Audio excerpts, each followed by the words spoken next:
Hello friends, आज हम लोग क्लास 9 का मैथ देखेंगे। अध्याय 6 इसका हम लोग इंट्रोडक्शन देखेंगे। अध्याय 6 का नाम है रेखाएं और कोण। ओके, तो देखिए सबसे पहले रेखाखंड क्या है। देखिए एक रेखा का वह भाग जिसके दो अंत बिंदु हों एक रेखाखंड कहलाता है।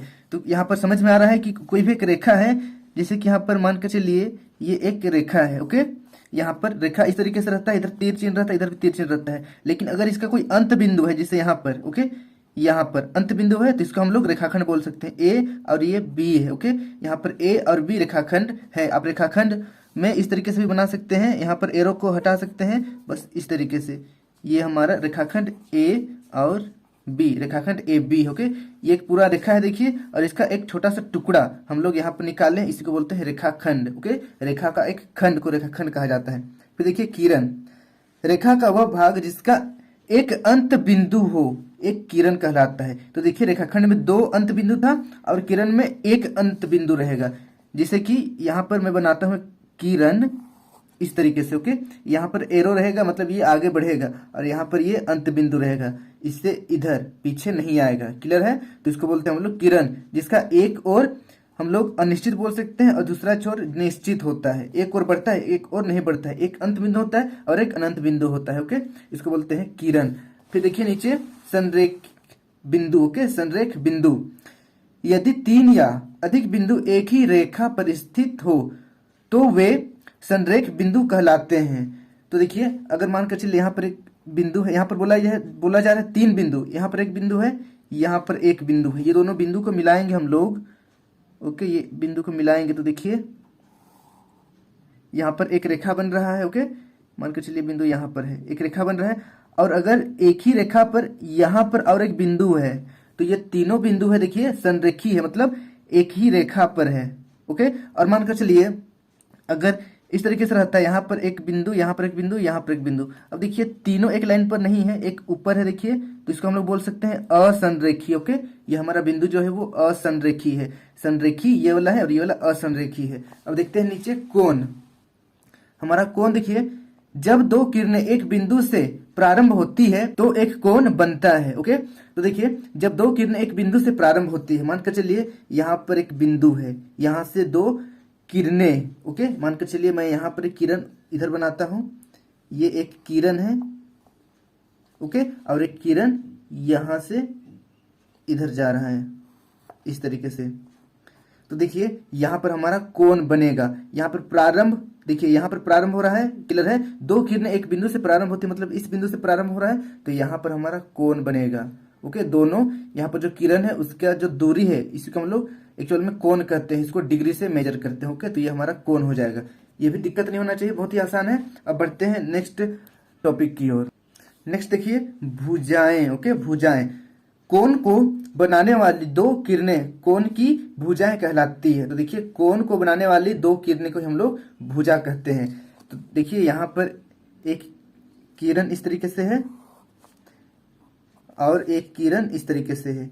एक्चुअल में किरण को ही हम लोग भुजा कहते हैं। ओके, देखिए कोण को बनाने वाली दोनों किरणें कोण की भुजाएं होती है। क्लियर है? ये एक भुजा है और दूसरा भुजा ये है, और ये वाला हमारा यहाँ पर कोण है। कोई दिक्कत नहीं होना चाहिए। ये ए बी और ये अगर सी है तो ए बी एक भुजा है, दूसरा ए सी भुजा है। अब देखते हैं शीर्ष। यहाँ पर देखिए किसी कोण का उभयनिष्ठ अंत बिंदु कोण का शीर्ष कहलाता है। तो देखिए उभयनिष्ठ अंत बिंदु यानी कि अगर इस तरीके से एक कोण है, इस तरीके से कोण है, तो इसका उभयनिष्ठ अंत बिंदु ये है। क्लियर है? यहाँ पर जो पॉइंट है यही पॉइंट एक्चुअल में शीर्ष कहलाता है। ओके, ये जो पॉइंट है यही हमारा शीर्ष कहलाता है। कोई दिक्कत नहीं होना चाहिए। ये जो पॉइंट है जहाँ पर दोनों रेखा बोल सकते हैं या फिर दोनों किरण या दोनों भुजा मिल रहा है, इस बिंदु को हम लोग शीर्ष कहते हैं। क्लियर है? और किसका शीर्ष? कोण का शीर्ष। अब यहाँ पर अगर आप इस तरीके से आयत बनाते हैं तो आयत का भी यहाँ पर शीर्ष होता है, ये शीर्ष यहाँ पर, फिर यहाँ पर चार शीर्ष। उसी तरीके से त्रिभुज का भी शीर्ष होता है, यहाँ पर पहला शीर्ष, दूसरा शीर्ष, तीसरा शीर्ष। कोई दिक्कत नहीं होना चाहिए। अब देखते हैं हम लोग नेक्स्ट न्यून कोण। ओके, न्यून कोण, ये सब आप बचपन में पढ़ चुके हैं। जैसे कि देखिए एक न्यून कोण का माप 0 डिग्री और 90 डिग्री के बीच का होता है। ओके, न्यून कोण का माप 0 डिग्री से लेकर 90 डिग्री के बीच का होता है। जैसे कि हम लोग यहाँ पर लिख सकते हैं 30 डिग्री, कोमा यहाँ पर 40 डिग्री, कोमा यहाँ पर 50 डिग्री, ये सब जो है न्यून कोण का एग्जाम्पल है। तो अगर 30 डिग्री का बनाना चाहे तो लगभग इस साइज का बनेगा। ओके, तो ये हो जाएगा हमारा 30 डिग्री। क्लियर है, ये हमारा 30 डिग्री है। उसी तरीके से देखिए नीचे समकोण, 90 डिग्री के कोण को समकोण कहते हैं। अगर 90 डिग्री का कोण है, फॉर एग्जांपल यहाँ पर मैं अप्रोक्स बनाता हूं, ये हमारा 90 डिग्री का कोण अप्रोक्स बन गया है। ओके, लगभग लगभग 90 डिग्री का है। एक्चुअल में पूरा 90 डिग्री होना चाहिए। आई थिंक ये पूरा ही 90 डिग्री का मैं बनाया हूं। तो ये हमारा 90 डिग्री का कोण है, तो इसी को हम लोग बोलते हैं समकोण। ओके, 90 डिग्री के कोण को हम लोग समकोण कहते हैं। ये सब याद कर लेना है आपको, इस चैप्टर में काम आने वाला है। नेक्स्ट देखिए अधिक कोण। ओके, अधिक कोण, तो देखिए 90 डिग्री से बड़ा किंतु 180 डिग्री से छोटा कोण को अधिक कोण कहते हैं। क्लियर है ना, 90 डिग्री से बड़ा, जैसे कि यहाँ पर 91 भी हो सकता है। ओके, 91 डिग्री वाला कोण को भी अधिक कोण कहेंगे। यहाँ पर 100 डिग्री वाला कोण को भी हम लोग अधिक कोण बोलेंगे, और 110 डिग्री वाला कोण को भी हम लोग अधिक कोण बोलेंगे। उसी तरीके से 170 डिग्री का कोण को भी हम लोग अधिक कोण बोलेंगे। बस 180 से कम और 90 से बड़ा होना चाहिए। क्लियर है। अब देखते हैं नेक्स्ट रिजु कोण। ओके, तो देखिए 180 डिग्री के कोण को रिजु कोण कहते हैं। तो देखिए डायरेक्ट 180, जैसे कि अगर मैं स्केल से बनाऊं तो इस टाइप से बनेगा 180, एकदम सीधी रेखा। ओके, बिल्कुल सीधी रेखा को 180 डिग्री का कोण कहा जाता है। इस तरीके से है। और यहाँ पर हमारा ये एक किरण है और ये किरण है, दोनों किरण यहाँ पर मिल रहा है, तो यहाँ से हमारा 180 डिग्री का कोण बनता है। 180 को हम लोग बोलते हैं रिजु कोण और 90 डिग्री का कोण को बोलते हैं समकोण। इसको याद कर लेना है। अब देखते हैं नेक्स्ट प्रतिवर्ती कोण। ओके, प्रतिवर्ती कोण, तो देखिए 180 डिग्री से अधिक किंतु 360 डिग्री से कम वाले कोण को प्रतिवर्ती कोण कहते हैं। ओके, प्रतिवर्ती कोण जैसे कि 180 से बड़ा 181 हो सकता है, 181 डिग्री, 190 डिग्री, और यहाँ पर 200 डिग्री या फिर 210 डिग्री। इस तरीके से यहाँ पर 200 हम लोग 50 यानी कि 250 डिग्री को भी हम लोग प्रतिवर्ती कोण में बोलेंगे। ओके, प्रतिवर्ती कोण के अंदर में आएगा। आई होप ये समझ में आया होगा आपको। ये सब आप 6-7 क्लास में ही पढ़ चुके हैं। अब नेक्स्ट बढ़ते हैं हम लोग पूरक कोण की ओर। ओके, पूरक कोण, तो देखिए यदि दो कोणों का योग 90 डिग्री यानी कि एक समकोण के बराबर हो तो उससे पूरक कोण कहते हैं। ओके, अगर हम लोग दो कोण को प्लस करेंगे, योग करेंगे, और अगर 90 डिग्री आ रहा है तो उसको बोलेंगे हम लोग पूरक कोण। जैसे कि यहाँ पर मैं लिखता हूँ 50 डिग्री प्लस यहाँ पर 30 डिग्री बराबर कितना होता है 90 डिग्री। तो 50 डिग्री और 30 डिग्री को जोड़ने से 90 डिग्री हो रहा है। तो 50 का पूरक 30 डिग्री है और 30 डिग्री का पूरक 50 डिग्री। ओके, और ये दोनों एक्चुअल में पूरक कोण है। क्लियर है। तो चलिए अगर हम लोग यहाँ पर 90 डिग्री का अगर एक कोण बनाते हैं इस तरीके से यहाँ पर, और ये मैं मान लेता हूँ ये 30 डिग्री है, ये हमारा 30 डिग्री है, और ये हमारा 50 डिग्री है। तो दोनों को मिलाने से देखिए 90 डिग्री आ रहा है, तो 30 डिग्री का पूरक 50 से 50 डिग्री का पूरक देखिए 30 डिग्री है। क्लियर है। आई होप ये समझ में आया होगा। दो कोण को जोड़ने से 90 होना चाहिए, ये भी इंपॉर्टेंट है, इसको याद कर लेना है। अब देखते हैं समपूरक। सेम पूरक जैसा है लेकिन दो कोणों का योग देखिए 180 होना चाहिए, यानी कि दो समकोण के बराबर हो तो उसे हम लोग पूरक कोण कहते हैं। फॉर एग्जांपल यहाँ पर मैं 100 डिग्री लेता हूँ प्लस 80 डिग्री, दोनों को मैं प्लस कर दूंगा तो कितना हो जाएगा 180 डिग्री। तो 100 डिग्री का समपूरक 80 डिग्री है और 80 डिग्री का समपूरक 100 डिग्री है। क्लियर है। तो चलिए अगर यहाँ पर मैं 180 डिग्री का कोण बनाता हूँ, इस तरीके से बनेगा 180 डिग्री का कोण। ओके, यहाँ पर पूरा 180 है। अगर मैं यहाँ पर इस तरीके से कर दूं और ये हमारा 100 डिग्री का है, ओके, और ये वाला हमारा 50 डिग्री का है, तो दोनों को जोड़ने से सॉरी ये 80 हो जाएगा। ओके, ये 80 डिग्री हो जाएगा और ये 100 डिग्री हो जाएगा। 100 और 80 को जोड़ने से 180 आ रहा है, तो ये संपूरक कोण है। ओके, इसको ध्यान देना है। अब बढ़ते हैं हम लोग नेक्स्ट आसन कोण की ओर। ओके, आसन कोण, ये आसन कोण। ओके, देखिए दो कोण आसन कोण कहलाते हैं यदि उनमें एक उभयनिष्ठ शीर्ष हो। तो देखिए एक उभयनिष्ठ शीर्ष हो, एक उभयनिष्ठ भुजा हो, और उनकी वे भुजाएं जो उभयनिष्ठ नहीं है, उभयनिष्ठ भुजा के विपरीत ओर स्थित हो। चलिए इसको मैं यहाँ पर ड्रॉ करके दिखाता हूँ। कुछ इस तरीके से रहेगा। मानकर चलिए यहाँ पर एक किरण है, फिर और एक किरण यहाँ पर है, और बीच से और एक यहाँ पर किरण है। इस तरीके से। अब देखिए यहाँ पर मैं नाम देता हूँ ए, ये बी हो जाएगा, ये सी और ये डी। तो यहाँ पर देखिए उभयनिष्ठ शीर्ष यानी कि ए हमारा यहाँ पर बिंदु जो शीर्ष है, उभयनिष्ठ शीर्ष मिल गया। और उभयनिष्ठ भुजा, अगर यहाँ पर देखते हैं हम लोग, यहाँ पर दो कोण एक्चुअल में, यहाँ पर एक पहला कोण है और यहाँ पर देखिए ये दूसरा कोण है हमारा, और एक बड़ा सा कोण है, यहाँ पर नजर आ रहा होगा। तो देखिए अगर हम लोग ए सी जो भुजा है इसको हटा दें तो क्या कोण डी ए सी बन सकता है? नहीं बनेगा। और अगर हम लोग ए सी को हटा दें तो नीचे वाला कोण भी नहीं बनेगा, सी ए बी ये कोण भी नहीं बनेगा। मतलब ए सी उभयनिष्ठ भुजा है और यहाँ पर उभयनिष्ठ शीर्ष भी है। क्लियर है? उभयनिष्ठ शीर्ष हो गया, उभयनिष्ठ भुजा हो गया। और देखिए वे भुजाएं जो उभयनिष्ठ नहीं है, यानी कि ये वाला भुजा उभयनिष्ठ नहीं है, ए डी और ए बी ये दोनों उभयनिष्ठ नहीं है। ओके, ये दोनों उभयनिष्ठ नहीं है। देखिए उभयनिष्ठ भुजा के विपरीत दिशा में हो, तो देखिए ये उभयनिष्ठ है, इसके विपरीत दिशा में, इधर देखिए इस ओर ए डी है और विपरीत इसके उल्टा दिशा में देखिए ए बी है। क्लियर है ये? तो इसको आप चाहे तो ड्रॉ कर सकते हैं, ये एरो चिन्ह बनाने की जरूरत नहीं है, बस मैंने बताने के लिए किया था कि विपरीत दिशा में है। ये उभयनिष्ठ है और उभयनिष्ठ के विपरीत दिशा में अउभयनिष्ठ है। ओके, ये दोनों अउभयनिष्ठ, उभयनिष्ठ नहीं है, ए डी और ए बी। आई होप ये समझ में आया होगा। अब बढ़ते हैं नेक्स्ट रैखिक युग्म की ओर। देखिए रैखिक युग्म भी आप पहले से यूज करते आ रहे हैं। दो कोण को जोड़ने से अगर 180 हो रहा है तो उसको बोलते हैं हम लोग रैखिक युग्म। देखिए दो कोणों का योग 180 हो तो उसे रैखिक युग्म कहते हैं। सेम टू सेम संपूरक कोण के जैसा है। ओके, तो देखिए अगर यहाँ पर इस तरीके से 180 डिग्री का कोण है, ओके, इस तरीके से, और यहाँ पर जैसे कि मैं बना लेता हूँ इस तरीके से, ये हमारा 110 डिग्री है और ये हमारा मानकर चलिए 70, ओके 70 डिग्री है। तो 70 डिग्री और 110 को जोड़ने से कितना होता है? 180 होगा। देखिए 70 प्लस 110 डिग्री बराबर 180 डिग्री। क्लियर है? तो इसको बोलेंगे हम लोग रैखिक युग्म। ये दोनों है रैखिक युग्म।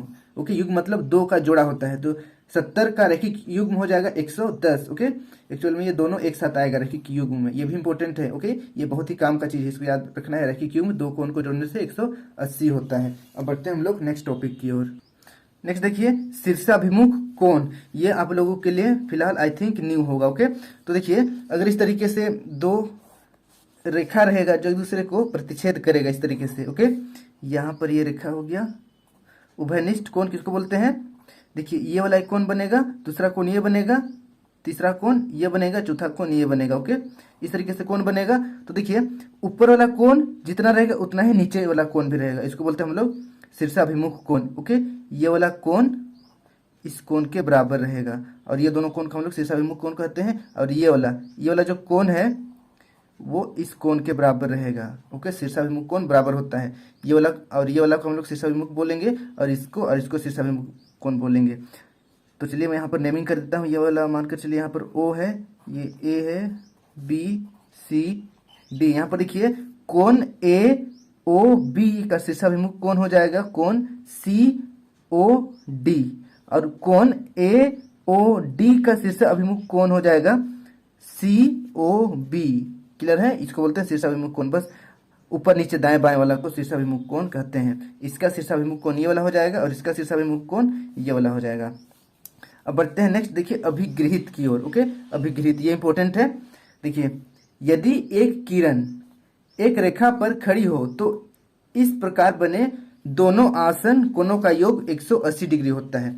तो देखिए अगर बोला जा रहा है एक किरण एक रेखा पर खड़ी हो, मानकर चलिए एक रेखा मैं यहाँ पर बनाता हूँ। ओके, ये हमारा रेखा है और एक किरण है मानकर चलिए जो खड़ी है इस तरीके से रेखा पर। ये रेखा है, ओके, और ये किरण है, किरण खड़ी है रेखा पर। तो यहाँ पर दो आसन कोण बनेगा। ओके, तो दोनों आसन कोण का योग कितना होता है? 180 डिग्री। देखिए यहाँ पर 180 डिग्री हो जाएगा। क्लियर है? इधर से लेकर इधर, अगर इसको मैं O नाम देता हूँ, इसको A, इसको B और इसको C, तो देखिए यहाँ पर AOC टोटल 180 डिग्री का कोण बनेगा। आई होप ये समझ में आया होगा। अब बढ़ते हैं नेक्स्ट हम लोग अभिगृहित 6.2 की ओर।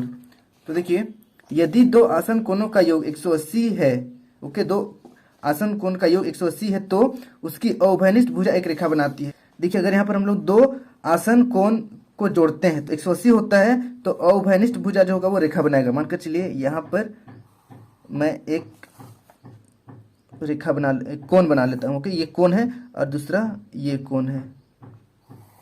दोनों आसन कोण को हम लोग जोड़ देते हैं। अगर ये 180 बन रहा है, ओके, देखिए यहाँ से अगर यहाँ तक 180 डिग्री का कोण बन रहा है तो अउभयनिष्ठ जो भुजा रहेगा वो एक रेखा बनाएगा। तो चलिए, यहाँ पर किरण है, ये किरण है, ये किरण है, यहाँ पर O, यहाँ पर A, यहाँ B, यहाँ पर C। देखिए O A ये तो उभयनिष्ठ है, उभयनिष्ठ कोण नहीं है। O C उभयनिष्ठ नहीं है और O B okay, O B उभयनिष्ठ नहीं है। तो जो उभयनिष्ठ नहीं है वो एक रेखा बनाती है। देखिए सीधा बना रहा है, क्लियर है ना, पूरा सीधा स्ट्रेट है, पूरा सीधा लाइन है, तो एक रेखा बन रहा है और दोनों का योग 180 होना चाहिए। 180 हो रहा है, इसलिए ये सीधा एक रेखा बनाएगा। आई होप ये समझ में आया होगा आपको। अब बढ़ते हैं नेक्स्ट अभिगृहित 6.3 की ओर। अभिगृहित 6.3 यानी कि 6.3। देखिए, यदि एक तिर्यक रेखा दो समांतर रेखाओं को प्रतिच्छेद करे तो संगत कोणों का प्रत्येक युग्म बराबर होता है। तो देखिए, मानकर चलिए यहाँ पर दो समांतर रेखा है, ओके, ये पहला और दूसरा ये समांतर रेखा है, ओके, इस तरीके से यहाँ पर रेखा है और एक तिर्यक छेदी रेखा। मानकर चलिए यहाँ पर मैं एक तिर्यक छेदी रेखा बना देता हूँ जो ये दोनों समांतर रेखा को प्रतिच्छेद कर रहा है। तो संगत कोण, ओके, संगत कोणों का युग्म बराबर होगा, प्रत्येक युग्म बराबर होगा। तो देखिए, संगत कोण किसको बोलते हैं, मैंने पहले बताया था कि शीर्षाभिमुख कोण, ओके। तो ऐसा अगर रहेगा तो ये वाला कोण इसके बराबर होता है और ये वाला कोण इस कोण के बराबर होता है, मैंने बताया था। तो यहाँ पर हम लोग अभी देखेंगे संगत कोण। तो देखिए, ये वाला कोण और ये वाला कोण दोनों बराबर होगा और इसी को बोलते हैं संगत कोण। और ये वाला कोण और ये वाला कोण दोनों बराबर रहेगा, इसको ही बोलते हैं हम लोग संगत कोण, ओके। अब देखिए, उसी तरीके से ये वाला कोण यहाँ पर और ये वाला कोण यहाँ पर बराबर रहेगा और ये वाला कोण और ये वाला कोण बराबर रहेगा, कोई दिक्कत नहीं है। यहाँ पर मैं चलिए नाम दे देता हूँ, जैसे एक पहला कोण हो गया, दूसरा कोण हो गया, तीसरा कोण हो गया, चौथा कोण, ये पांचवा, छठा, सातवां और ये आठवां। तो देखिए, पहला जो कोण है वो बराबर रहेगा किसका, ऊपर है तो नीचे वाला ऊपर, यहाँ पर आठवां कोण 8 का बराबर। कोण दूसरा किसके बराबर रहेगा, देखिए ये लाइन है उसका ऊपर तो ये लाइन है उसका ऊपर, इस साइड का 5वां के बराबर, कोण 5वां के बराबर होगा। और उसी तरीके से यहाँ पर देखिए नीचे कोण चौथा किसके बराबर होगा, नीचे कोण 7 के बराबर, कोण 7। उसी तरीके से यहाँ पर देखिए नीचे है, इस रेखा के नीचे यहाँ पर कोण तीसरा है, कोण तीसरा, ओके, कोण तीसरा किसके बराबर हो जाएगा, देखिए यहाँ पर कोण छठा के बराबर, कोण छठा, ओके। ये है हमारा संगत कोण। आई होप ये समझ में आया होगा। संगत कोण बराबर होता है, प्रत्येक संगत कोण का युग्म भी बराबर होता है। अब देखते हैं नेक्स्ट अभिगृहित 6.4। यदि एक तिर्यक रेखा दो रेखाओं को इस प्रकार प्रतिच्छेद करे कि संगत कोणों का एक युग्म बराबर हो तो दोनों रेखाएं परस्पर समांतर होती है। जस्ट 6.3 का ऑपोजिट है ये, ओके। तो चलिए इसको देखते हैं। अगर बोला जा रहा है कि यहाँ पर एक तिर्यक छेदी रेखा है इस तरीके से, ओके, और ये दो रेखा को प्रतिच्छेद कर रहा है इस तरीके से, पहला रेखा यहाँ पर हो गया और दूसरा रेखा यहाँ पर हो गया। दोनों रेखा को अगर प्रतिच्छेद कर रहा है और प्रत्येक संगत कोणों का युग्म जो है वो बराबर हो तो ये दोनों रेखा समांतर होगा। जस्ट ऑपोजिट है इसका, ओके। 6.3 का ऑपोजिट है। संगत कोण, पहला संगत कोण ये हो गया, इसके बराबर कौन होगा, ये वाला होगा, और ये वाला कोण के बराबर ये वाला कोण होगा, और ये वाला कोण के बराबर नीचे वाला कोण होगा, और ये वाला कोण के बराबर ये वाला कोण होगा। कोई दिक्कत नहीं है, इतना समझ में आ गया। और जब संगत कोण बराबर होता है तो ये रेखा, मान कर चलिए रेखा L है और ये रेखा M, तो रेखा L समानांतर रेखा M हो जाएगा, ओके। रेखा L समानांतर को इस तरीके से लिखते हैं, रेखा M, तो ये दोनों समानांतर हो जाएगा, यानी कि समांतर हो जाएगा। क्लियर है? आई होप ये समझ में आया होगा आपको। कहीं पर दिक्कत नहीं होना चाहिए, कहीं पर दिक्कत हुआ है तो मुझे कमेंट कर दीजिए, मैं डाउट सेशन में क्लियर कर दूंगा। और वीडियो अच्छी लगे तो वीडियो को लाइक करके अपने दोस्तों के साथ जरूर शेयर करें। इसी प्रकार के मेरे सभी वीडियो देखने के लिए इस सब्सक्राइब बटन को प्रेस करके सब्सक्राइब करें और साथ ही यहाँ पर बेल आइकन को ऑल में क्लिक करें। इसके बाद HDS ट्यूटोरियल को टच करें, आपके सामने कुछ इस तरीके का पेज ओपन हो जाएगा। अब आपको प्लेलिस्ट पर टच करना है, आपके सामने कुछ इस तरीके का मेरा सारा प्लेलिस्ट ओपन हो जाएगा, क्लास 6, 7, 8, 9 सब्जेक्ट वाइज और चैप्टर वाइज। तो यहाँ से आप सारा वीडियो मेरा देख सकते हैं। धन्यवाद।